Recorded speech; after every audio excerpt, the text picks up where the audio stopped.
आपूर्यमाणमचलप्रतिष्ठं समुद्रमापप्रविशन्ति यद्वत् तद्वत्कामायं प्रविशन्ति सर्वे स शान्तिमाप्नोति न कामकामी आपूर्यमाणमचलप्रतिष्ठं समुद्रमापप्रविशन्ति यद्वत् तद्वत्कामायं प्रविशन्ति सर्वे स शान्तिमाप्नोति न कामकामी आपूर्यमाणमचलप्रतिष्ठं समुद्रमापप्रविशन्ति यद्वत् तद्वत्कामायं प्रविशन्ति सर्वे स शान्तिमाप्नोति न कामकामी।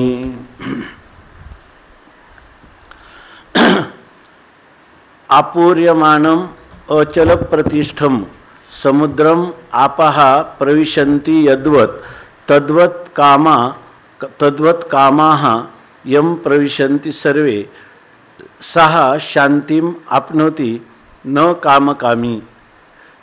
यद्वत् आपः आपूर्यमाणं अचल प्रतिष्ठम समुद्रम प्रविशन्ति तद्वत् सर्वे कामाः यं प्रविशन्ति सः शांतिम आपनोति न कामकामी किंवा कामकामी शांतिम न आपनोति। यद्वत ज्याप्रमाणे आपः म्हणजे पाणी आपूर्यमानम म्हणजे सर्व बाजूंनी भरल्या जाणाऱ्या अचल प्रतिष्ठम म्हणजे ज्याची स्थिती थोडीसुद्धा कमी किंवा अधिक होत नाही असा, म्हणजे ज्याच्यामध्ये अचल प्रतिष्ठम ज्याच्यामध्ये कोणताही विकार होत नाही किंवा परिवर्तन होत नाही अशा अचल प्रतिष्ठम समुद्रम असा असणारा जो समुद्र की सर्व बाजूंनी पाण्याने भरला जात आहे तरीसुद्धा त्याच्यामध्ये काही फरक पडत नाही, म्हणजे त्याचं अधिक होत नाही किंवा न्यून होत नाही अशा हे सर्व पाणी ज्याप्रमाणे समुद्रम प्रविशन्ति समुद्रामध्ये प्रवेश करतं तद्वत त्याचप्रमाणे सर्वे कामाः सर्व प्रकारच्या इच्छा यम प्रविशन्ति ज्या पुरुषामध्ये प्रवेश करतात, म्हणजे त्या पुरुषाला विकार त्याच्या अंतःकरणातला विकारी न करता त्याच्यामध्ये ह्या सर्व इच्छा प्रवेश करतात, सहा शांतिम आपनोती तो शांतीला प्राप्त होतो। न कामकामी काम म्हणजे विषय, कामकामी म्हणजे विषयांची इच्छा करणारा पुरुष तो न शांतिम आपनोती तो कधीही शांतीला प्राप्त होत नाही। असा ह्या श्लोकाचा अन्वयानुरूप अर्थ आहे की ज्याप्रमाणे पाणी सर्व बाजूंनी भरला जाणारा परंतु ज्याच्यामध्ये काही न्यूनाधिक होत नाही अशा समुद्राला ते पाणी मिळतं, त्याचप्रमाणे ज्याच्या अंतःकरणाच्या ठिकाणी होणाऱ्या अनेक प्रकारच्या इच्छा ह्या त्याच्या म्हणजे अनेक प्रकारच्या इच्छात्मक अंतःकरण वृत्ती ह्या त्याच्या अंतःकरणाला विचलित करत नाही असा जो पुरुष आहे तो पुरुष शांतीला प्राप्त होतो। परंतु जो पुरुष विषयाच्या कामना करतो त्या पुरुषाला कधीही शांती अर्थात मोक्ष त्याला प्राप्त होत नाही अशा प्रकाराने सांगतात। या श्लोकाचा भाष्यकारांनी दिलेला अवतरण असा आहे की आपलं स्थितप्रज्ञ दर्शन चालू आहे की ज्याची प्रज्ञा बुद्धी स्थिर झालेली आहे, आत्मस्वरूपाच्या ठिकाणी स्थिर झालेली आहे अशा पुरुषाची लक्षणं अर्जुनाने विचारली की स्थितप्रज्ञस्य का भाषा समाधिस्तस्य केशव स्थितधी किम प्रभाषेत किमाशित व्रजेत किम। जो समाधीमध्ये निमग्न असणारा असा ज्याची अंतःकरण वृत्ती आपल्या आत्मस्वरूपात कायमची स्थिर झालेली आहे किंवा लीन झालेली आहे अशा महापुरुषाची काही लक्षणं, किंवा जो व्यवहार करीत आहे त्या व्यवहार करत असताना जरी तो जीवनमुक्त असला तरी किम प्रभाषेत तो बोलतो कसा किंवा तो कशा प्रकारचं वर्तन करतो, कशा प्रकारचा बसतो, अशा प्रकारचे जे प्रश्न विचारले अर्जुनाने त्या श्लोकाच्या त्या प्रश्नाची सगळी उत्तरं या 18 श्लोकात पुढं भगवान परमात्मा देत आहेत। त्यापैकी आता आपल्याला ह्या अध्यायाचा उपसंहाराकडे आपण चाललो आणि त्याच्यामध्ये ह्या महापुरुषाचं वर्णन सांगत असताना आत्तापर्यंत सांगितलं, ह्या महापुरुष आणि सामान्य पुरुष यांचा व्यवहार होत दिसत असला तरी, बाहेरून व्यवहार सारखा असला तरी त्यांचं मात्र जमीन आसमानाचं अंतर आहे. पाठीमागं सांगितलं, या निशा सर्वभूतानां तस्याम जागर्ती संयमी आणि यश्याम जागर्ती भूतानी सा निशा पश्यतो मुनेहे. जिथं आपले सगळं प्राणी मात्र जिथं झोपलेले असतात तिथं तो जागा असतो, आणि सगळे जिथं जागे असतात त्याविषयी तो झोपलेला असतो. याचाच अर्थ असा, सगळे प्राणी मात्र जागे कुठे, अनात्म पदार्थ शरीर संबंधी असणारं हे विषय यांचं चिंतन करत असतात, आणि त्याला ते विषय त्याच्या अंतःकरणवृत्तीवर येत सुद्धा नाही, त्या ठिकाणी तो झोपलेला आहे. आणि जे लोक आत्मस्वरूपाच्या ठिकाणी झोपलेले आहेत त्या ठिकाणी तो नित्य अखंड निरंतर त्या आत्मस्वरूपाच्या ठिकाणी जागा आहे. मग असा जो पुरुष असेल तर तो व्यवहार करीत असला काय आणि व्यवहार करीत नसला काय, तर त्याचा व्यवहार दिसताना जरी सारखा दिसला तरी त्याच्यामध्ये काही बारकावा, काही सूक्ष्म असा भेद आपल्याला जाणता येईल का, तर याच्यामध्ये सांगतात की जाणता येईल. कसा, तर या ठिकाणी आत्तापर्यंत जे हे ह्या स्थितप्रज्ञ संदर्भ ज्याला आपण म्हणतो, तर त्या सांख्यांचा जसा तत्त्वज्ञानाचा संदर्भ अगोदर 54 श्लोकापर्यंत सांगितला, तसाच इथून पुढं ह्या स्थितप्रज्ञाचा संदर्भ आहे. आणि त्यामध्ये भगवान परमात्म्याने त्याचं वर्णन करत असताना अर्जुनाला असं सांगतात की भाष्यकारांच्या दृष्टीनं विदुषः त्यक्तैषणस्य स्थितप्रज्ञस्य यतेः एवं मोक्षप्राप्तिः न त्व असन्यासिनः कामकामिनः इति एतत् अर्थं दृष्टान्तेन प्रतिपादयिष्यन् आहो.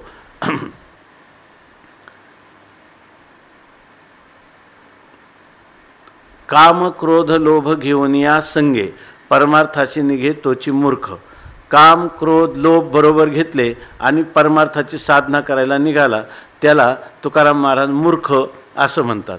याचा अर्थ परमार्थामध्ये प्रवेशापासून तर परिसमाप्तीपर्यंत हे काम क्रोध आणि लोभ हे तिन्ही विकार जे आहेत त्यांनी 16व्या अध्यायामध्ये सांगितलं. काम एष क्रोध नाही किंवा इकडे सांगतात काम एष क्रोध एष रजोगुण समुद्भवा महाशनो महापाप्मा विद्येनम इह वैरिनम. भगवान सांगतात आपल्या परमार्थ पथावर मार्गक्रमण करत असताना हे तीन जे आहेत तर काम आणि क्रोध आणि काम एषा क्रोध एषा हे रजोगुणाचे विकार आहेत, आणि त्यामुळं ते तुझ्या परमार्थ पथिकामध्ये वैरिणम विद्धी ते फार मोठे महान शत्रू आहेत असं त्याला सांगितलं. किंवा 16व्या अध्यायामध्ये पुन्हा पुढे जाऊन सांगणार आहेत की या ठिकाणी त्रिविधम नरकस्येदम द्वारम नाशनम आत्मनः काम क्रोधस्तथा लोभस तस्माद एतत्रयम जयेत. ह्या तीन गोष्टीवर विजय मिळवला पाहिजे. परमार्थातला मनुष्य प्रयत्न काय करत असेल साधना, तर ह्या काम क्रोध लोभाला जिंकण्याचा प्रयत्न, आणि जर परमार्थाच्या परिसमाप्तीपर्यंत त्याचा प्रवास झाला असेल तर त्याच्या ठिकाणी त्यांनी काम क्रोध लोभ यांना जिंकलेलं आहे. आपण जिंकावा संसार येणे नावे तरी शूर. त्याने जर संसाराला जिंकलं तरच त्याला तुकाराम महाराज शूर म्हणतात. आणि बाकीचे काय म्हणतात, येर कायती बापुडी किर अहंकाराची घोडी असं त्याला म्हणतात. तर या ठिकाणी भाष्यकार सांगतात की हा जे काम क्रोध लोभ यांना जिंकणारा पुरुष त्याच्या ठिकाणी त्यक्तत्रयेषणा म्हणजे ज्यांनी तीन येषणांचा त्याग केलेला आहे. येषणा म्हणजे इच्छा वासना की ज्या वस्तू मला प्राप्त व्हाव्यात असं वाटतं, त्याच्यापैकी मुख्य जर कोणते असेल तर त्या ठिकाणी पुत्रेषणा, दारेषणा आणि धनेषणा आणि एक त्याच्यामध्ये लोकेषणा. ह्या चार गोष्टीमुळं मनुष्य परमार्थामध्ये त्याचा उत्कर्ष होत नाही.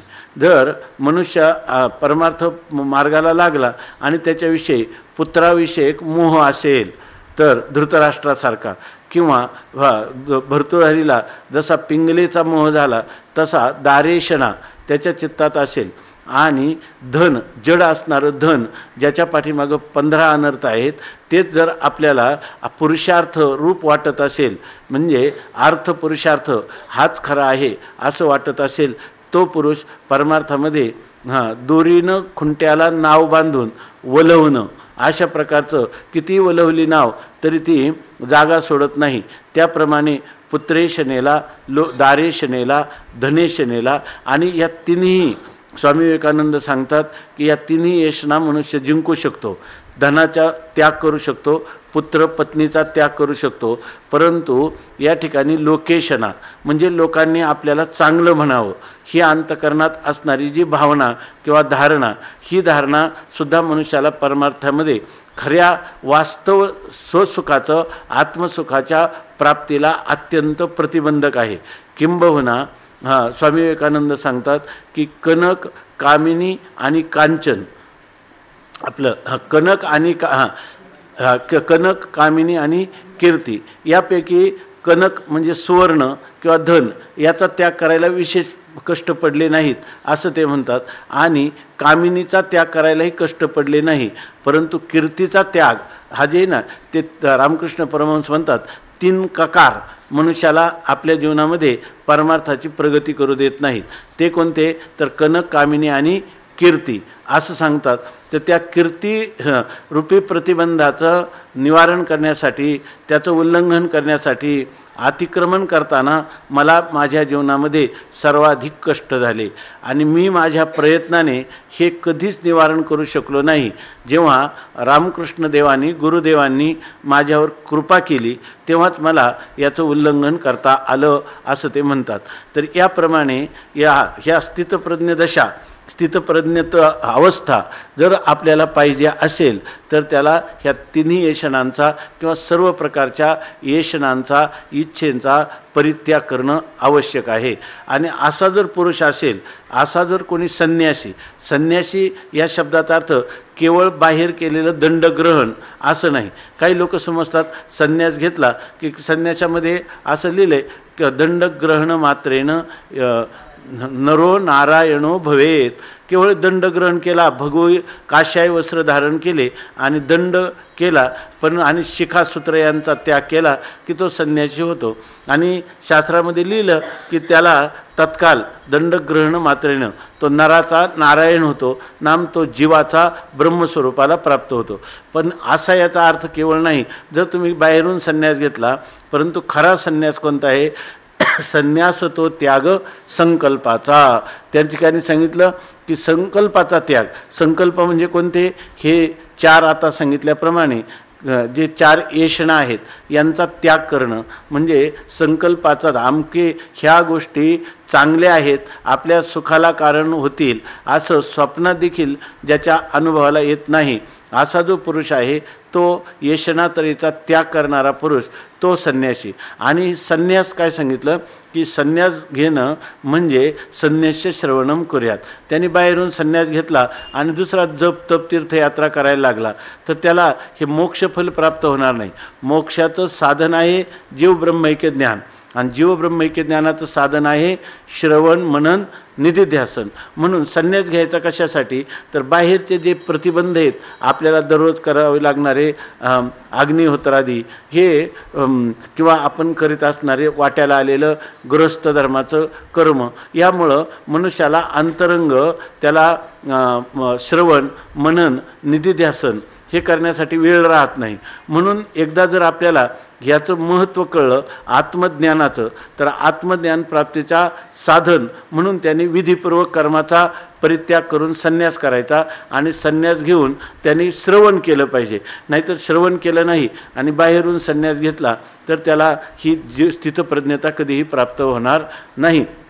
आणि ही स्थितप्रज्ञता प्राप्त अशाच यतीला, अशाच संन्यासाला प्राप्त होऊ शकते की ज्याने सर्व येशनांचा परित्याग केलेला आहे आणि ज्याने अशा प्रकारचा कर्माचा विधीपूर्वक संन्यास केलेला नाही. नंतर त्याने जे काही श्रवण मनन आदी अंतरंग साधनं, ती साधनंही त्यांनी केलेली नाही तर त्या पुरुषाला जीव ब्रह्मैक्य ज्ञान होणार नाही आणि त्याला मोक्षप्राप्ती होणार नाही, अशा प्रकारचा अर्थ या ठिकाणी सांगतात. कारण तो पुरुष काय आहे, जर त्यांनी कामनांचा त्याग केला नाही म्हणजे विषयांच्या विषय मला सुख देतील अशी यत्किंचित जरी धारणा सत्यत्वाने त्याच्या अंतःकरणात राहिली तर असा पुरुष जो आहे तो पुरुष कधीही शांतीला प्राप्त होऊ शकत नाही. उपरामाला किंवा मोक्षाला किंवा कृतकृत्यतेला असा पुरुष कधीही प्राप्त होत नाही. म्हणून भाष्यकार सांगतात न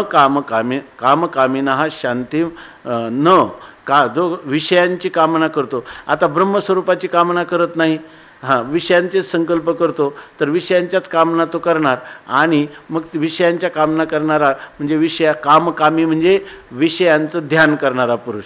तर त्यांनी सांगितलं ना, विषयाचे ध्यान आणि जरी विपायेही वाहे मन तरी येसने हे पतन गिवसित पावे.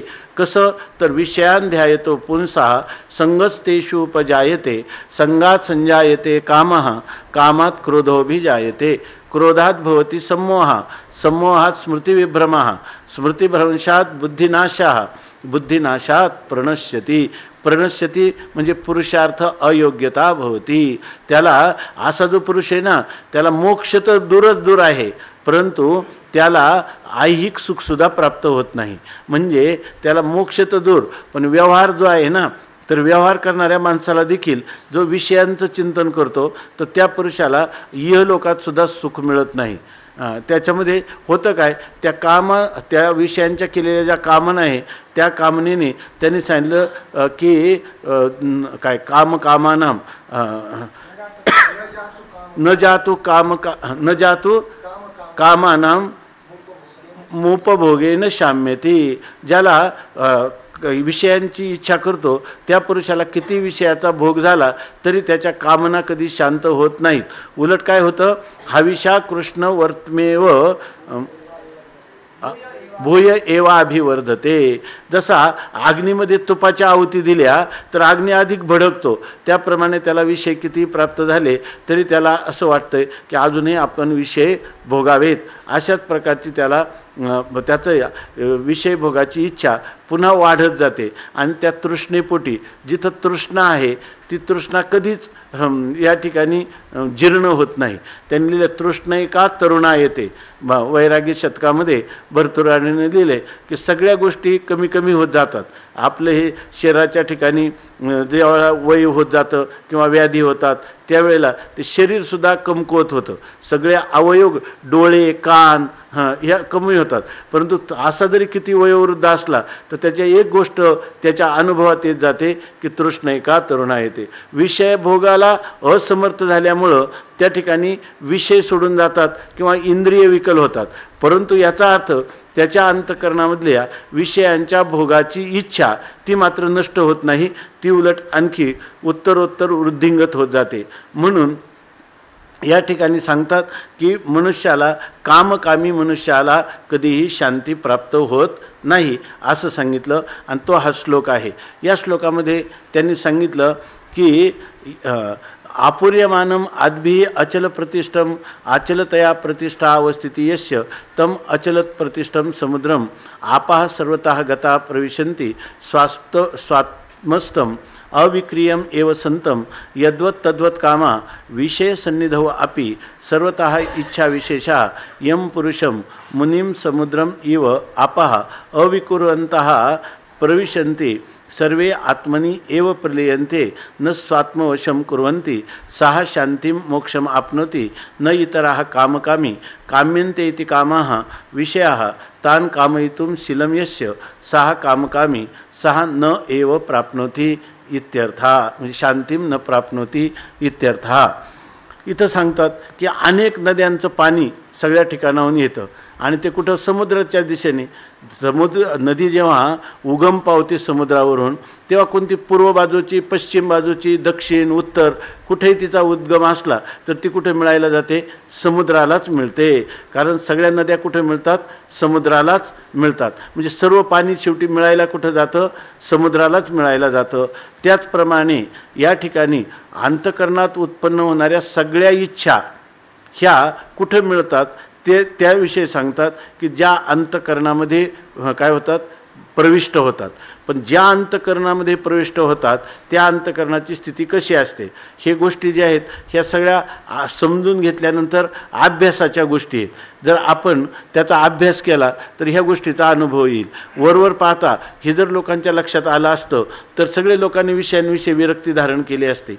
परंतु तसं वाटत नाही का आपल्याला इच्छा उत्पन्न झाली म्हणजे आता दुःखाला सुरुवात झाली, हे कळत नाही. जेव्हा दुःखाला सुरुवात होते इतकंच नाही तर त्या दुःखाने तो मनुष्य रात्रंदिवस पावलोपावली ठेचा त्याला लागतात तरी त्या मनुष्याला असं वाटत नाही. स्वामी महाराज सांगायचे उलट ते वास्तविक त्यामध्ये भासमान होणारं जे सुख आहे ते सुद्धा दुःखच आहे. परंतु ते दुःखाने काय केलेले, सुखाचा अंगरखा घातला आणि ते जीवाला सुखाभास आहे असं दाखवतो. वास्तविक ते आहे केवळ दुःख, परंतु ते त्या ठिकाणी सुख आहे असं मनुष्याला भासवतं. हा मोहाचा काय महिमा आहे. नाहीतर स्वामी महाराज विनोदाने सांगायचे, एक मनुष्य आपल्या एका मित्राच्या घरी गेला. घरी गेल्यावर त्याची पत्नी त्याला खूपच भांडायला लागली.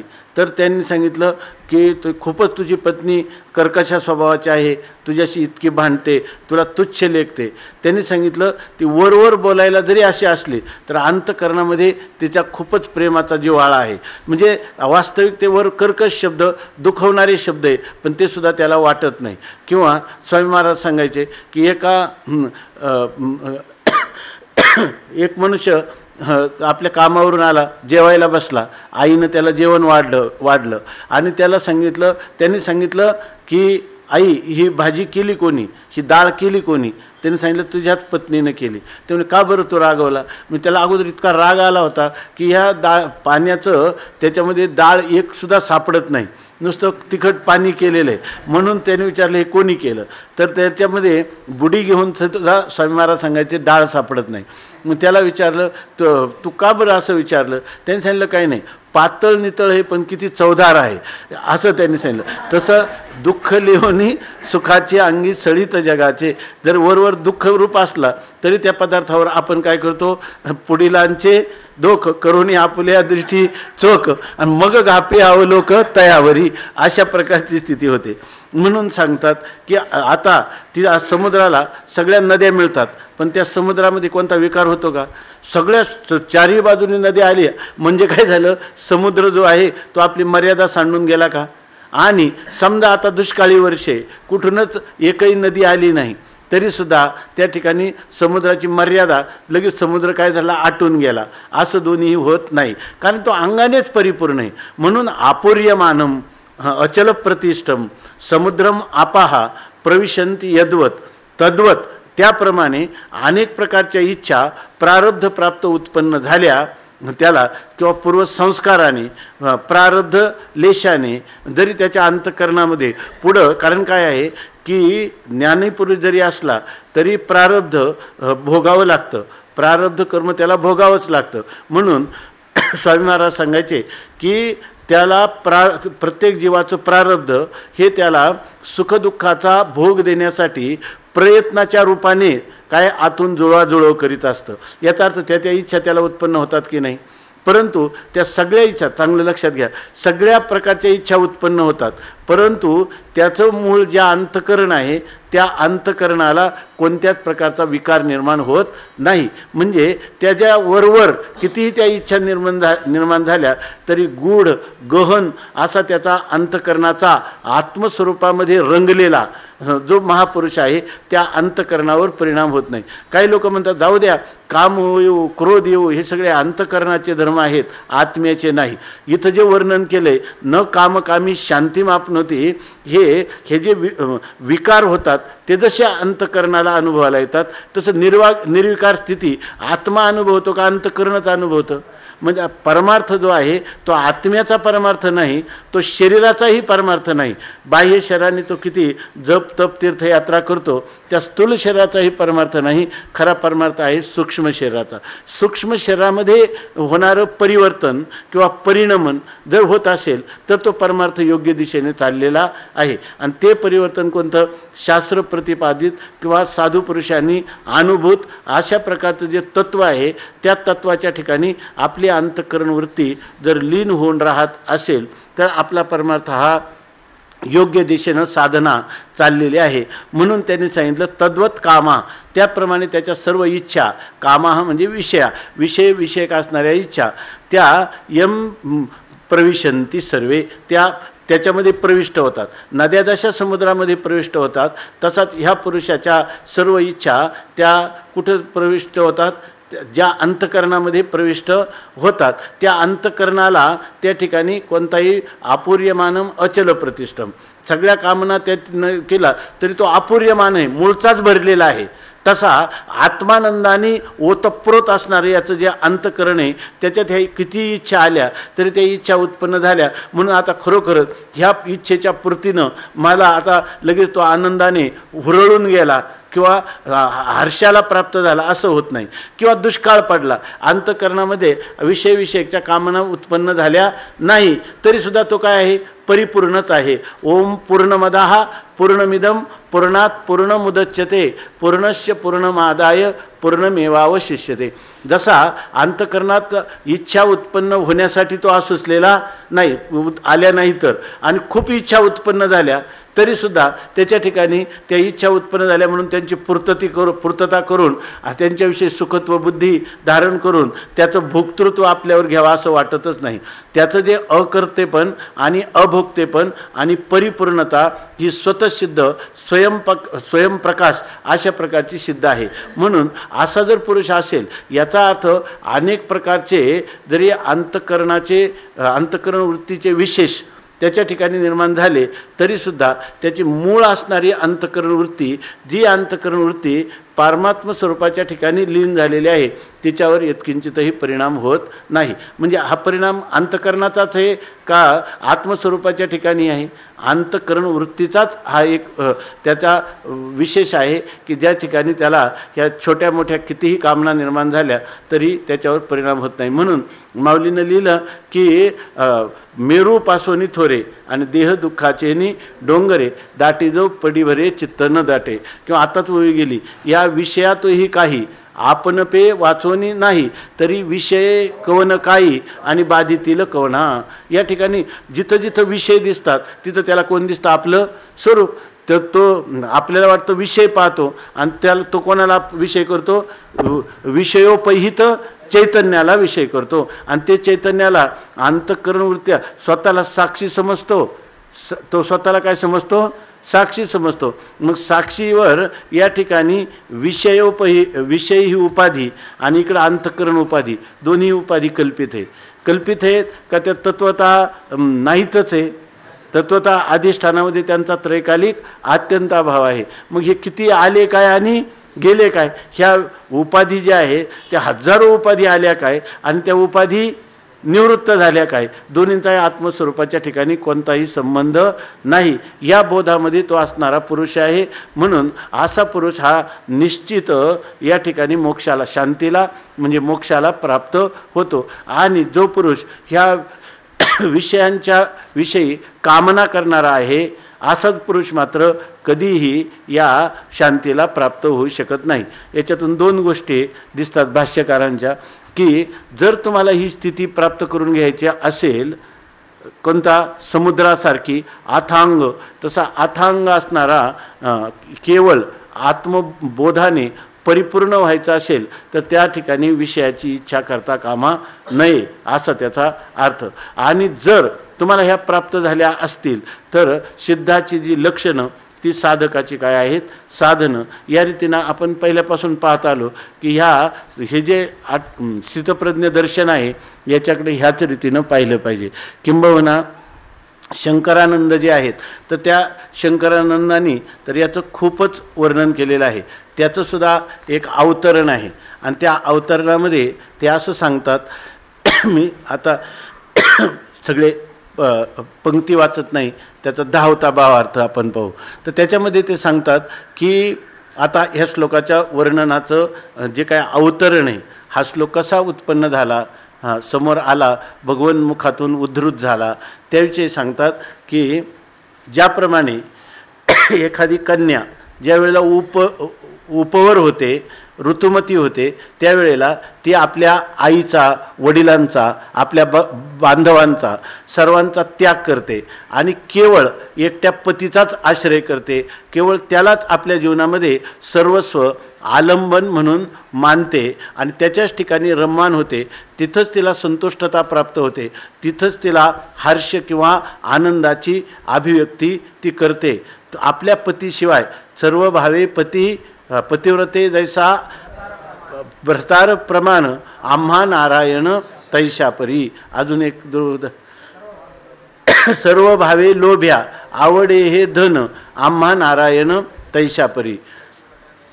पतिव्रता नेने अनेकांची स्तुती सर्व भावे पती ध्यानी मनी. हे उदाहरण दिले शंकरानंदाने. आणि अशा प्रकारे ती पती वाचून दुसरं कोणाचं श्रवण करत नाही, कोणाला पाहत नाही, कोणाचं स्मरण करत नाही, कोणाला स्पर्श करत नाही. ती काय करते, पातिव्रत्याचं अवलंबन करून त्याच ठिकाणी पतीच्याच गृहामध्ये राहत असते. त्याप्रमाणे जो ब्रह्मज्ञानी पुरुष आहे, त्या पुरुषाची जी प्रज्ञा किंवा बुद्धी, तिनं समाधी सुखाचा, निरंतर ब्रह्मसुखाचंच आस्वादन करीत असल्यामुळं तिला पूर्वी अहम ब्रह्मास्मी वृत्तीमध्ये कशी आनंदाची अभिव्यक्ती झाली त्याचं स्मरण तिच्या ठिकाणी असतं. आणि पुन्हा जेव्हा करते तेव्हा त्याला काय होते, पुन्हा ब्रह्मसुखाची अभिव्यक्ती होते. अशी ती अधिक रसास्वादन करता करता, आपल्या आत्मसुखाचं आस्वादन करता करता ते अत्यंत प्रौढ होऊन जाते. म्हणजे उत्तरोत्तर अधिक आनंद जेव्हा त्या वृत्तीमध्ये अभिव्यक्त होतो, त्यावेळेला हे देहाचं चिंतन करणं किंवा प्राणांचे जे क्षुधा, तृषा, शोक, दुःख, मोह या अशा प्रकारचे जे धर्म आहेत यांचं चिंतन त्या ठिकाणी अनुहाती गुंतला नेणे बाह्यरंग वृत्ती येता मग बळ लागे. असा जो पुरुष आहे तो आत्मसुखातच रंगला असल्यामुळं आत्मसुखाची या गोडिया आणि विटे जो का सकळ विषया जयाच्या ठाई इंद्रिया मानू नाही, अशा स्थितीला तो पुरुष प्राप्त होतो. आणि मग तो ह्या सर्वांचा दुरूनच त्याग करतो आणि केवळ सच्चिदानंद स्वरूप असणारं ब्रह्म, की ज्या ठिकाणी त्याला काळजी करायचं कारणच नाही. मी सद्रूप आहे म्हणजे मला कधीच मृत्यू नाही, जन्म नाही. मग शरीराच्या जन्ममृत्यूचा विचार सुटून गेला. मी स्वयंप्रकाश आत्मा आहे म्हणून माझ्या ठिकाणी अज्ञान नाही आणि ज्ञान नाही, वृत्ती ज्ञानाचा विचार संपून गेला. आणि ज्या ठिकाणी मी केवळ घनीभूत आनंद आहे त्या ठिकाणी दुःखाचा संबंध सोडायचा नाही आणि सुखाची प्राप्तीचं साधन करायचं नाही. अशा प्रकारच्या त्या घनीभूत सच्चिदानंद ठोस भरी ओतप्रोत असणारं जे आत्मस्वरूप आहे तिथंच त्याची वृत्ती रंगलेली आहे. आणि त्यामुळं असा जो पुरुष आहे तो आता काय करील, त्याचंच आस्वादन करील. त्याचंच आता विषयाकडे जाणार नाही. म्हणून तुकाराम महाराज म्हणतात, या नावे अद्वैत खरे ब्रह्मज्ञान अनुभवा वाचून बडबडते. या ठिकाणी असं आहे की काय, न करी रे संग राहे रे निश्चळ लागो निधी मळ ममतेचा. या नावे अद्वैत खरे ब्रह्मज्ञान अनुभवा वाचून बडबडते. इंद्रियांचा जय वासनेचा क्षय संकल्पाही वरी नये मन. तुका म्हणे नये जाणीव अंतरा अंतरिया थारा आनंदाचा. असा हा महापुरुष आहे. तुकोबरायांनी याचं वर्णन केलेलं आहे. तेव्हा असा जो पुरुष आहे तो केवळ ब्रह्माचाच आश्रय घेतो आणि त्याची वृत्तीसुद्धा ब्रह्मैकालंबना, त्याची केवळ ब्रह्माचाच आलंबन किंवा आश्रय करणारी वृत्ती त्याच ब्रह्मस्वरूपाच्या चिंतनामध्ये रमंती क्रीडंती. तिथंच ती क्रीडा करते, तिथंच ती रममाण होते, तिथंच ती नंदती तुष्यती. त्याच ठिकाणी ती आनंद प्राप्त करते, संतुष्टता प्राप्त करते. आणि जसं पतिव्रता जी आहे ती पतिव्रता दुसरा कोणाचं श्रवण चिंतन काहीच करत नाही, त्यात केवळ पतीचाच आश्रयाने राहते. त्याप्रमाणे याची जी वृत्ती आहे, प्रत्येक वृत्ती उत्पन्न होणारी ती आत्म्यालाच विषय करते आणि आत्मेतर अनात्म पदार्थाला कधी विषयच करीत नाही. हे सांगण्यासाठी त्यांना सांगायचं असं की इथं ही एक टीका अपूर्व टीका आहे, शंकरानंदांची टीका. आता आपण अगोदर भाष्याचा अर्थ पाहिला. आता या शंकरानंदांनी मात्र असं सांगितलं, ह्या श्लोकातून असं सांगायचं आहे की जरी सर्व संघ परित्याग केलेला संन्यासी असला बरोबर ना. तर आपण काय म्हणतो, तो भिक्षाटनावर आपल्या विचारसागर, वृत्ती प्रभाकर, पंचदशी इत्यादी ग्रंथामध्ये असं सांगितलेलं आहे की जर त्याला भूक लागली तर प्राणाचा धर्म आहे म्हणून त्याने भिक्षाटन करावंही आणि तो करतोही, नाही तर त्याचं शरीर राहील का. आणि जरी माणसाला असं वेदांतामध्ये सांगितलं जातं, मनुष्याला विपर्यय होता कामा नये. जर त्याला विस्मरण झालं, आता जेव्हा तुम्हाला भूक लागली तेव्हा तुम्हाला आत्म्याचं विस्मरण होईलच की नाही. भूक लागली तर प्राणाचे धर्म डोकं वर काढणार, त्यावेळेला मधुकरीचा विचार सुरू होईल, अन्नाचा विचार सुरू होईल. पण मग या अन्नाचा विचार सुरू झाला की त्याचा ब्रह्मबोध गेला. त्याचा ब्रह्मबोध कधी जात नाही, कारण फक्त त्याला काय झालं, मी ब्रह्म याचा विसर पडला. विसर पडल्याने काय, आता मी पुरुष आहे, मी पुरुष आहे याचं आपल्याला काय सारखं स्मरण करावं लागतं का. पण मग कधी असं होतं का मी स्त्री आहे किंवा मी पुरुष नाही, असं वाटत नाही.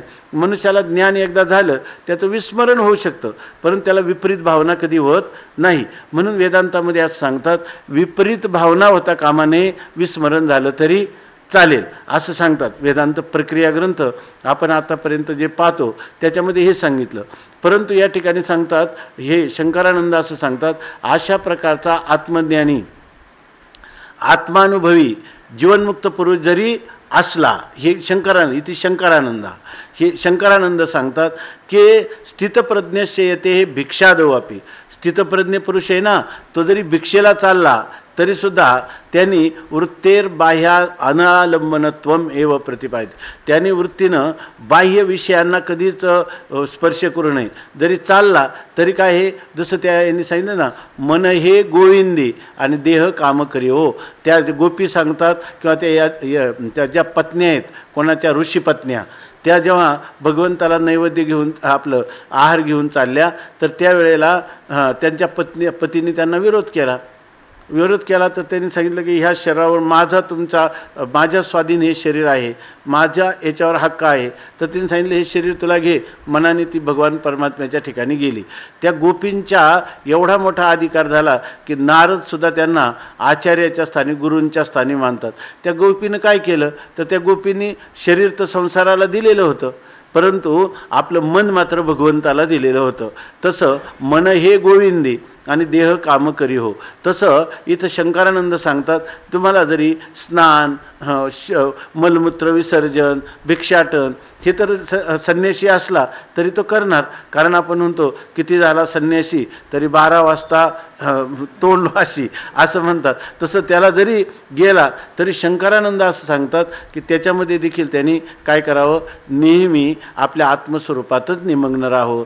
फक्त तेवढं प्रसंग आहे, तेवढा प्राणाचा धर्म उपशम करताना जसं त्यांनी भागवतामध्ये आपल्याला गेलं की अजगर आहे, ते अजगर काय करतंय, रस्त्यावर पडून राहतं आणि जे काय आलं समोर आलं तर त्याला खातं. आणि जर नाही मिळालं काहीच भक्ष्य तर केवळ या ठिकाणी वायुभक्षण करून राहतं. असे हे अवधूत कोटीतले ते लोक जे आहेत ते मधुकरी पण नाही, आयाचित वृत्तीनं राहतात. पण समजा जरी तुम्हाला असं सांगितलं, सकाळीच आपल्याला गेलं की यती आणि ब्रह्मचारी ह्या दोघांना दुसऱ्यांनी अन्न शिजवावं आणि ते पक्व अन्न खाण्याचा अधिकार आहे. कारण त्यांनी लिहिलं, यतीच ब्रह्मचारीच द्वावेतौ पक्वान्न भोजिनौ. ह्या दोघांना पक्वान्न खाण्याचा अधिकार आहे. परंतु याच्यामध्ये सुद्धा मधुकरीला जात असताना सुद्धा त्यांनी सांगितलं बाह्य अनालंबनम एव. बाह्य म्हणजे विषयांचं चिंतन किंवा विषयांचं दर्शन का विषयासंबंधाने श्रवण हे न करता तिथंसुद्धा त्याने अंतरंग सोहम, मी ब्रह्मस्वरूप आहे, मी असंग निर्विकार ब्रह्म आहे असं चिंतन मधुकरीच्या. जर मधुकरीसारख्या जे शास्त्र प्रतिपादित असं साधन सांगितलं संन्यासाला की त्या ठिकाणी समर्थ म्हणतात संन्यासाची दीक्षा मुख्य मागितली पाहिजे भिक्षा असं सांगतात. त्याचंसुद्धा शंकरानंद सांगतात भिक्षा मागितली पाहिजे, पण बाह्य अनालंबन, वृत्तीला बाह्य कोणताही शब्दस्पर्शादी विषय विहित किंवा निषिद्ध कोणताही विषय न देता, म्हणजे विषयाचं चिंतन न करता केवळ आत्मचिंतन त्यांनी करावं. आणि असा जर यती असेल तर ते म्हणतात अशाच व्यक्तीला श्री प्रतिपादयती भगवान, भगवान प्रतिपादन करतात. एवं लक्षणे एव यतीही विदेह मुक्तीम प्राप्नोती. असा जर पुरुष इतका अंतर्मुख असेल तर त्यालाच ह्या विदेह कैवल्याची प्राप्ती होते, न अन्यविधा, दुसऱ्याला होत नाही. स्वामी महाराज सांगायचे की ज्ञानवान जो पुरुष आहे ना, तो पुरुष दुसऱ्यांचं साक्षीत्व सुद्धा करत नाही. साक्षीत्व हे एक अंतःकरण अधिष्ठान चैतन्याचं, कुटस्थ चैतन्याचं स्वरूप समजून घेण्याची एक कक्षा आहे. बरोबर की नाही? का साक्षी तत्वतः ब्रह्मरूपच आहे, ब्रह्मरूपच आहे. म्हणजे ब्रह्मरूप साक्षीचं चिंतन करावं. साक्षीचं सापेक्ष साक्षीभावाने चिंतन या ठिकाणी नाही. ही गोष्ट आपल्या लक्षात येत नाही. सांख्यामध्ये सुद्धा प्रकृती सत्य समजून आत्मा तिचा द्रष्टा आहे असं म्हटलेलं आहे. ते द्रष्टा ते फक्त सापेक्ष द्रष्टृत्व आहे. ते द्रष्टृत्व नित्य मुक्तत्वाचं स्पष्टीकरण करणारं ते किंवा अनुभूती देणारं ते दर्शन नाही, सांख्य दर्शन नाही. स्वामी महाराज विनोदाने सांगायचे, एक संन्यासी महात्मा मधुकरीला चालला, तर जाताना इंद्रायणीच्या घाटावरून चालला. तिथं 2 स्त्रियांचं भांडण चालू होतं. 2 स्त्रियांचं काहीतरी नदीमध्ये काय धुणे भांड्यामध्ये त्यांचं भांडण झालं. त्यावेळेला हा संन्यासी तिथं उभा राहिला. ते पाहत वास्तविक याचा काही संबंध नाही, पण चाललं भांडण, आपण त्याचं साक्षीत्व द्रष्टृत्व करण्यासाठी उभा राहिला. त्या एका स्त्रीनं दुसऱ्या स्त्रीला संन्याशाला मधी घालून शिवी दिली. तो म्हटला माझा काही दोष आहे. तर ते स्वामी महाराज सांगितलं, हाच दोष आहे का तू त्यांचं साक्षीत्व केलं. म्हणून माऊली सांगतात की काय, पाप पुण्य असेखे आणि जवळी असता न देखे, साक्षी होणे न ठके, एरी गोठी कायशी. कितीही जवळ पाप पुण्य असली तरी तो पाहत नाही. त्या ठिकाणी ते सांगतात जवळी असता न देखे. मग काय हे तर काय साक्षी होऊ न ठके. तो मी करता तर म्हणत नाही, भोगता तर म्हणत नाही, पण मी याचा साक्षी असं म्हणू नये. याचा अर्थ ब्रह्मरूप असणारा जो साक्षी, त्या साक्षीमध्येच आपली अंतःकरणाची वृत्ती नित्य निरंतर अखंड अनुसंधानात्मक ठेवावी असं. आता तुम्ही म्हणाल इतकं मोठं, इतकं उच्च कोटीचं साधन, आता स्थितप्रज्ञतेची उच्च कोटी म्हणजे त्याची काय आहे, पराकोटी जी आहे ती पराकोटी आपल्याला भगवान सांगून ठेवतात. की म्हणून आपण नेहमी चिंतन करतो का ही जी लक्षणं आहेत ही सामान्य मनुष्याची लक्षणं चालली नाही, महामानवाची लक्षणं चालली. की ज्या महामानवाला पाहिल्यानंतर ऋषी मुनी देव हे सगळे लाळ घोटतात. त्याच्या तुकाराम महाराजांनी जी ही स्थितीचं वर्णन केलं आणि ही स्थिती प्राप्त केली म्हणून वैकुंठ गमनाला तुकाराम महाराज म्हणतात, घोटवीन लाळ ब्रह्मज्ञान्या हाती, मुक्ता आत्मस्थिती सांडवीन काय ब्रह्मीभूत काया होतसे कीर्तनी भाग्य तरी ऋणी देवा ऐसा, तीर्थ भ्रामकाशी आणीन आळस, कडू स्वर्गवास करीन भोग, सांडवीन तपोनिधा अभिमान, यज्ञ आणि दान लाजवीन, धन्य म्हणवीन ना, धन्य म्हणवीन इहलोकी लोका, भाग्य आम्ही तुका देखील. तुकाराम महाराजांना ज्यांनी पाहिलं ते म्हणतात की आमचं परम भाग्य आहे की तुकाराम महाराजांचं व्यक्तिमत्व आम्हाला पाहायला मिळालं. हे कोणतं व्यक्तिमत्व तर हे आपूर्यमान मचल प्रतिष्ठम समुद्रमापहा प्रविशन्ति यद्वत तद्वत कामायम प्रविशन्ति सर्वे स शांतीमाप्नोती न कामकामी. असं तुकाराम महाराजांचं जीवन या ठिकाणी सांगितलेलं आहे. आता काय बरं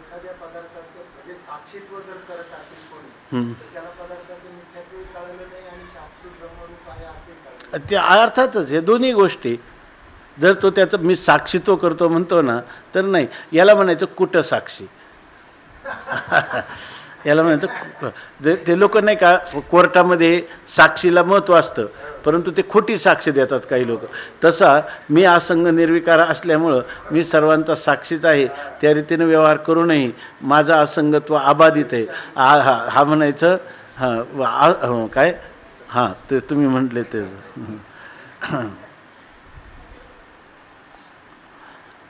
असं याचं वर्णन केलेलं आहे.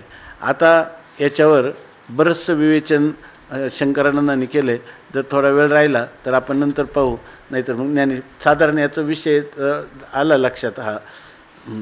खाली खूप त्यांनी जास्त लिहिलेलं आहे. सांगू का? हां, गंगा नर्मदा गोदावरी कृष्णा कावेरी सिंधू, म्हणजे लग्नाचे मंत्र नाही ते त्याच्यामध्ये.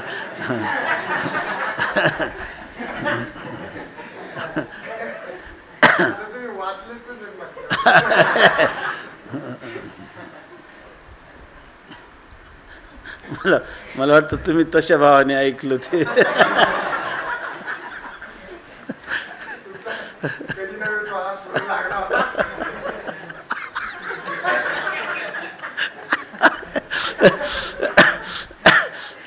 म्हणजे बरोबर माझ्याला अनुकूल अशाच प्रकारचा लागला होता. अहोरूप माहोध्वनी.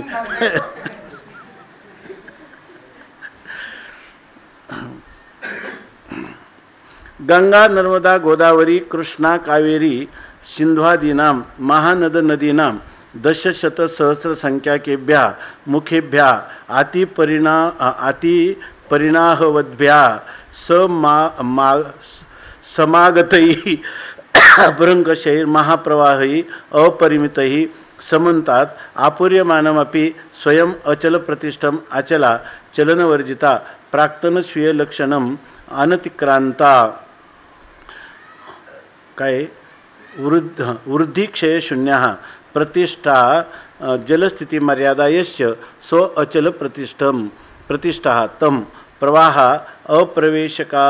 अप्रवेशकाले इव प्रवेशकाले अपि एकरूपेण सत्ता विशेषशून्यतया वर्तमानम् इत्यर्थः.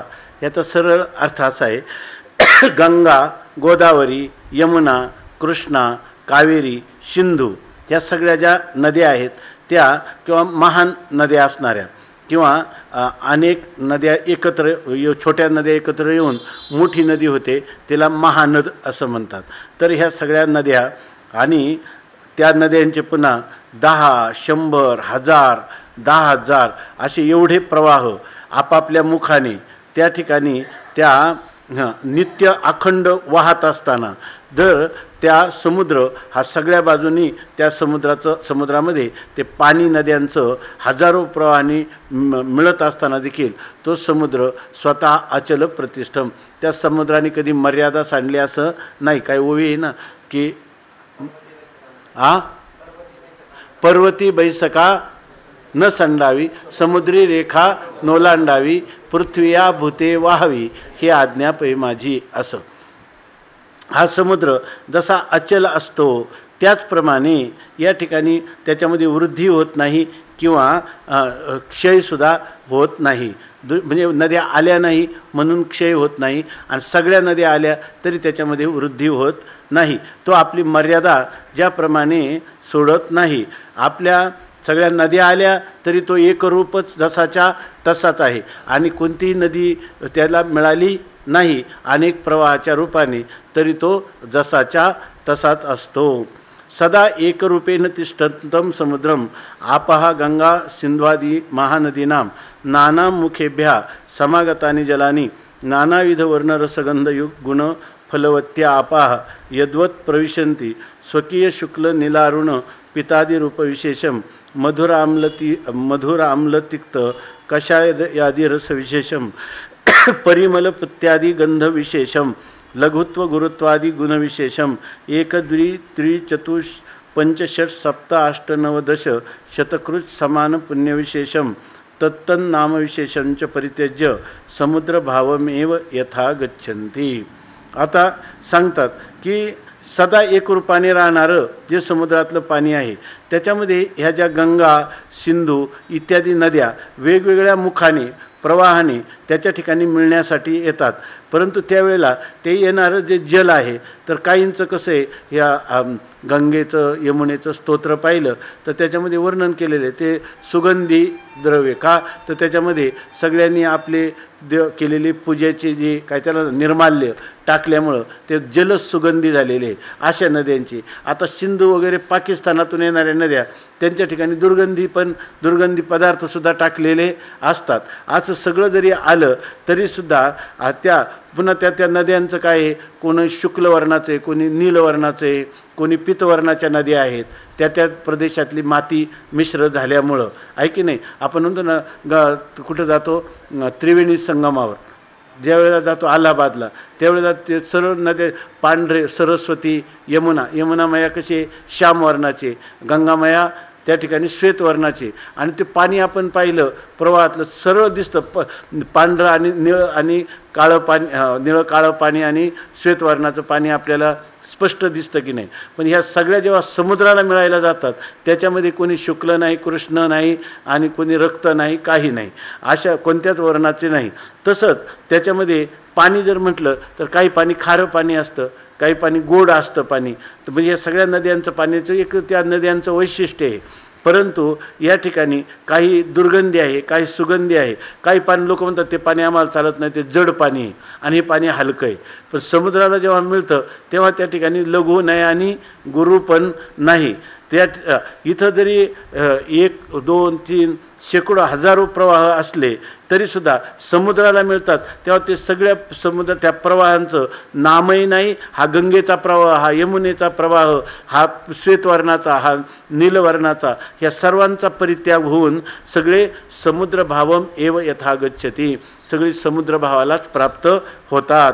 समुद्रम प्राप्य तत्संबंध महिमना नामरूप गुणविशेषही यथा समुद्रा न भिद्यन्ते. आणि ज्या वेळेला त्या नद्या समुद्राला प्राप्त होतात त्यावेळेला त्यांचं नाव गंगा, काही यमुना, काहीच नाही. काय तुकाराम महाराजांचा अभंग आहे, अवघ्या झाल्यावर तुका म्हणे गंगा सागर संगमी, अवघ्या झाल्यावर मी एकमय. त्या आता समुद्ररूप होतात, समुद्राहून वेगळ्या राहत नाहीत.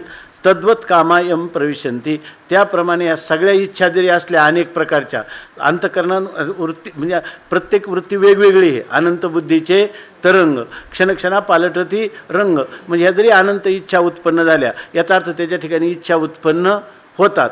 परंतु काम्यन्ते नामभेदेन, रूपभेदेन, रसभेदेन, गंधभेदेन, पाकभेदेन च विविच्य गृह्यन्ते इति कामः भोग्यपदार्था काय सुद्य सुप आपुप रसान्नदया तदन्येच भोग्यविशेषा नानाविध नामरूप रसगंध पाक संस्कारादि विशेष विचित्रैहि अनेकैहि भोग्यविशेषैहि सर्वतः अनिच्छा प्रारब्धादेव संप्राप्त हि आपुर्यमानं मां ग्रहण दातृजन द्वारा समन्तात् पतद्भिः व्याकुलीक्रियमानम् अपि अचल प्रतिष्ठम अचला निर्विकल्पा विपरीत भावशून्या युत्थानदशायाम् अपि आराधौ सदाकारताम् आपाद्य सदा आत्मना एव निश्चलीभूय स्थिता अखंडाकार वृत्ते प्रतिष्ठा स्थिते यस्य सो अचल प्रतिष्ठा.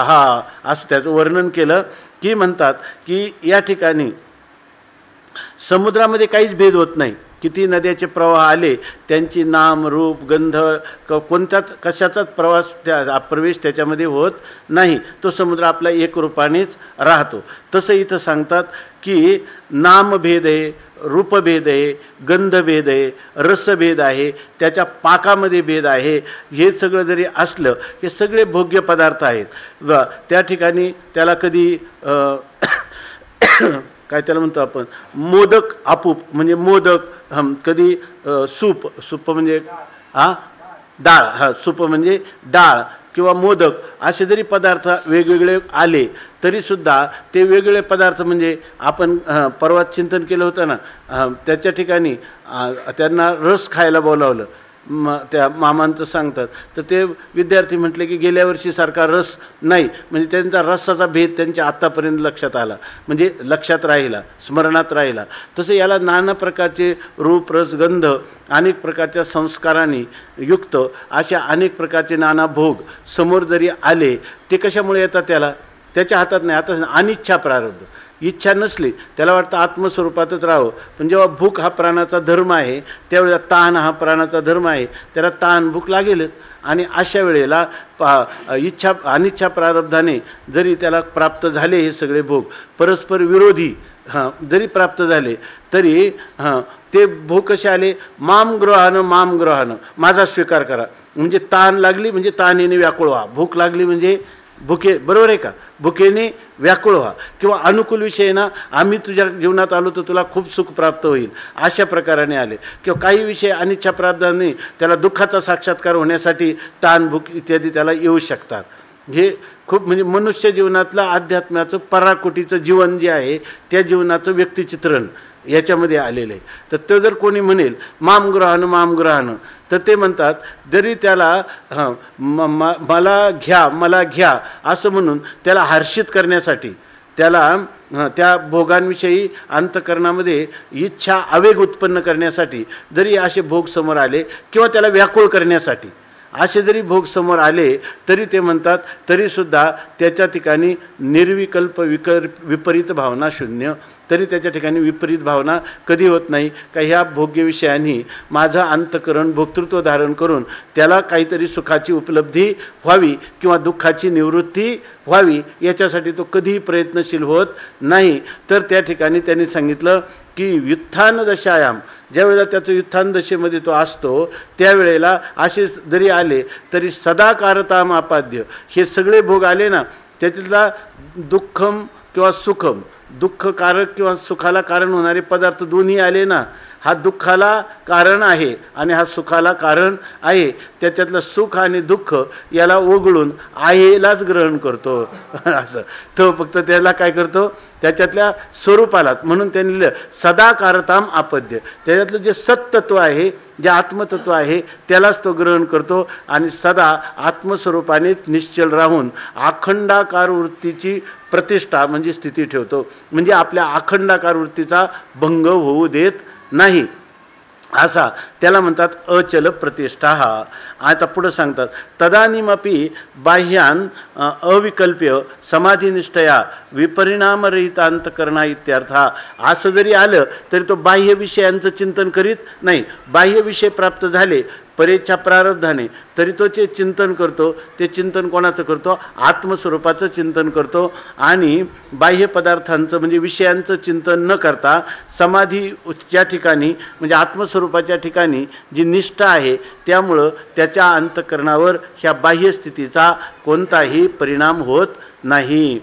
तम अचल प्रतिष्ठमेव यम ब्रह्मविदम यतिम सर्वे कामाः प्रविशन्ति यम ब्रह्मनिष्ठं प्राप्ये सर्वे विषयाः चिद्भावापन्नः आध्यात्मदृष्ट्या प्रविलापितः सन्ता स्वकीयं नामविशेषं रूपविशेषं गन्धविशेषं पाकविशेषं संस्कारविशेषं रुचिविशेषं च परित्यज्य समुद्रप्रविष्ट महानदीजलानि समुद्रभावमिव स्वयं ब्रह्मभावं गच्छन्ति इत्यर्थः. आता सांगतात की त्या ब्रह्मवेत्तेच्या पुरुषाच्या ठिकाणी सर्व विषयांच्या कामना प्रविष्ट होतात. कामना प्रविष्ट होतात म्हणजे काय, तर त्याचं सांगतात की असा ब्रह्मनिष्ठ पुरुषाच्या ठिकाणी जे सगळे विषय आहेत ना ते विषय रूपाने राहत नाही. ते विषय काय होतात, चिद्भावापन्ना. हा याचे मला विषयाचं ज्ञान झालं नाही, मला विषयाचं ज्ञान झालं नाही, चांगलं पहा, तर ते ज्ञान हे मी आहे.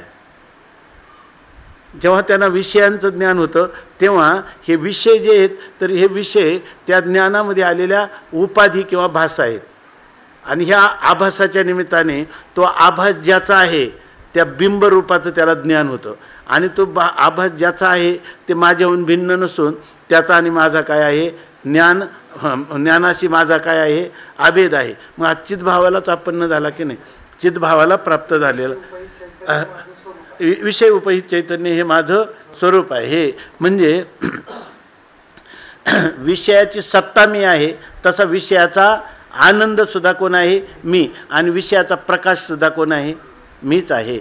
म्हणजे त्याला विषय दिसल्यावर त्याला विषयाची अभिव्यक्ती होते का विषयोपहित चैतन्याची अभिव्यक्ती होते, चैतन्याची अभिव्यक्ती होते. ते आपल्याहून भिन्न भेदाने होते का अभेदाने होते, आभेदाने होते. तर ती कोणत्या रूपाने होते, तर सच्चिद आनंद घनतेने आपल्या आत्मस्वरूपाची अनुभूती होते. त्यामुळं त्याला वृत्ती जी आहे ती वृत्ती आत्माकार करण्यासाठी ह्या विषयांची मदत आहे का विषय त्याला हे प्रभाव करतात. नित्य नूतन आहे की नाही, त्याला नित्य नूतन आनंदाची काय होते, अभिव्यक्ती होते. आता तुम्ही सांगा ही जी गोष्ट आहे ही फक्त बुद्धिगम्य आहे का अभ्यासजन्य आहे. वस्तुस्थिती असली तरी त्याला त्यांनी लिहिलं ना, प्रौढता येण्यासाठी त्याला पुन्हा पुन्हा त्या आत्माकार वृत्तीचा अभ्यास असला, अनात्माकार वृत्तीचा परित्याग असला तरच शंकरानंदांचं हे म्हणणं जे त्या पुरुषाला अनुभव घेईल, तर त्याला पुढं काय या मनाची एकनिके जे देखील या गोडीच्या ठाया सोके, मग अनुभव सुखाची कौतुके दावीत जाईजे, असंच अभ्यास आहे की नाही. म्हणून माऊलीनं सुद्धा सांगितलं, तेवी सदभ्यासे निरंतर चित्ताशी परमपुरुषाची मोहर आणि लावी मग शरीरा आसो अथवा जावो, हा एक अभ्यासाचाच भाग नाही का, म्हणून सांगतात.